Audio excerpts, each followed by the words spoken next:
Boutique bijoux d'or Mossi Elengi. Boutique bijoux d'or Mossi. Voilà, couleur riche. Boutique bijoux d'or Mossi. Boss, voilà, couleur riche. Boutique bijoux d'or. Boutique bijoux d'or Mossi Elengi. Boss, voilà, couleur riche. Boutique bijoux d'or Mossi Elengi. Boutique bijoux d'or Mossi Elengi. Voilà, couleur riche. Boutique bijoux d'or Mossi Elengi.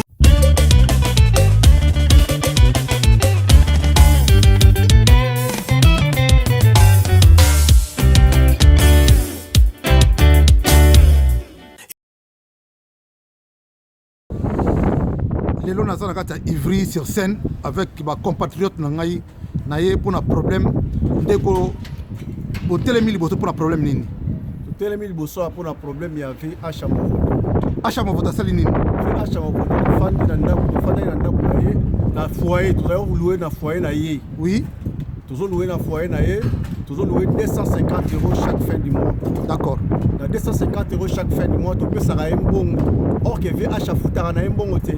Pourquoi futara mbongo te? A futara mbongo te donc ezaka ba comportement ya mabe a futara na mbongo te et puis to yoro brusquement ba yoro bimisa biso na ndako. L'accent ba dossier to privé que ba bimisi bino na ndako. Ba dossier ça dossier yango yo.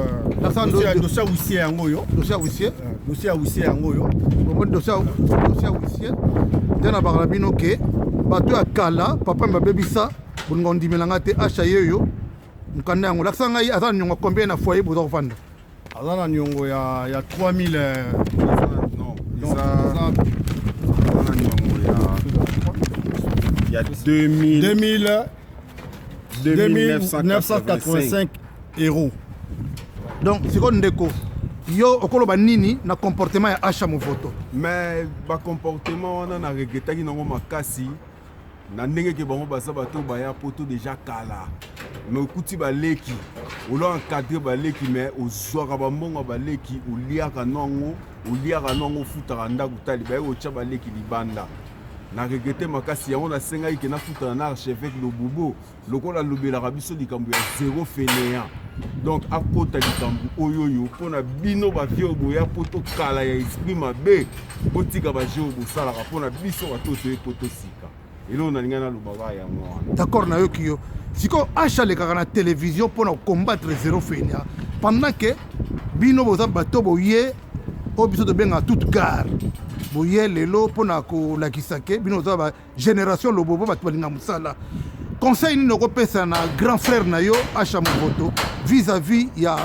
méchanceté gratuite auprès de bino malgré bofutaka ye mbongo mais tala acte apose na bino et conseil nini okopesa mpe na bandeko mosusu mpo base retrouver na condition bino okute nango te. En tout cas eza ma trop na comportement ya vie acha soki aza kokoka acha nani ozobela en tout cas eza ma trop na comportement ya vie acha movoto. d'accord soki azo continuer toujours ba comportement ya boye ekozala mawa trop oyo eza mboka ya loi mais ba comportement nyonso oyo asali eza comportement moko aza exemplaire te na communauté congolaise aza exemplaire te donc mawa ya gangaka ya aza prêtre mpona combattre zéro fainéant mais toyo kotalaki aza aventurier aza suka na aventurier ya kosangana te donc mingi ya koloba eza te donc tozoregete kaka na comportement mpona biso bato tozoya sika donc toza mpena dessus na bato bafanda kala na putu na bacomportement ya boye. donc bino nka nde nalobaka na bino bato oyo ya kala bacomédien baventurien balingaka mosala te baza jaloux na biso bato olingaka mosala bomoni réalité nalingi ndeko pesa message moko fort na baninga na yo mpo makambo ekomela bango te yango nalinga nalobaka ke na bamaster ntango ozokende koluka palin kokendaka kutu te na bato bayembaka bango na bamusicien bato wana nde bango nde bato baza bamama na baventurier na confirme yango lelo bato nyonso tu oyo bamusicien bayemba bango ce sont des voleurs balingaka mosala te balobaka poto ebeba mais poto ebeba te poto eza nango kitoko toza na kayu tosala donc bino na kati ya Lobobo na bino boza kata lopopo na bino bolinga musala biso linga musala biso sala to marathon. En toi acha mo photo comme j'ai toujours dit Dieu est grand ta lelo na écoute ba compatriote na ngana kata chantier et dans la balabala te na kata chantier bo monde ba sala na bango sauf que batamitema mabe on aloba na telemela bango zéro fenêtre telemela bango tala ba escroquer bata musala bateau de génération le bobo na senga ba kina musala tala escroquerie à niveau donc 500 € à garantie to pesa ye donc sans suite ya comme ne rolanda pour na kofinga biso na voice ba maloba mabe bali tout ça là lelo Dieu est grand la vérité devant nous tous a chokoloba nini a petit pesa comme on a yo po aye baké comme on a muto zoloba donc ngako na beken ngako bona les blancs au monde dit merci beaucoup zéro fenêtre en marche.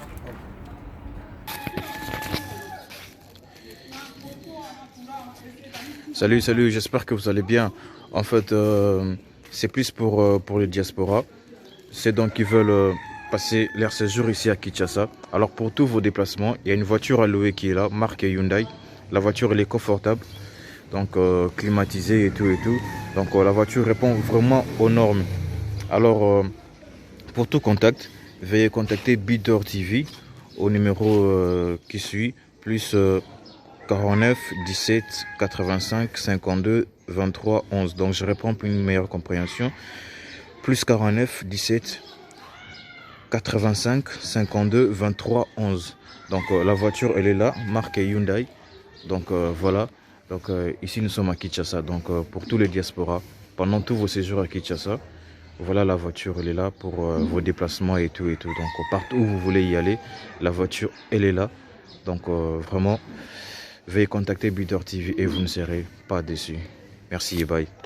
Oui, Botali, vidéo na biso, il y a publicité, voiture na biso na Congo, Mutolingo kende na yo Congo, contactez Bidor TV na voiture oyo tu komona okozala jamais déçu parce que maman Bijou d'or alobi eza po na biso ba diaspora.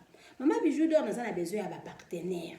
Yo partenaire place aux alliés, contactez Maman Bijou d'or. Maman Bijou d'or a besoin d'un micro, Maman Bijou d'or a besoin d'un ordinateur. Vous savez là na musala nanga soko lingi au soutenir Maman Bijou d'or na musala na ye numéro nanga ezawana. Merci.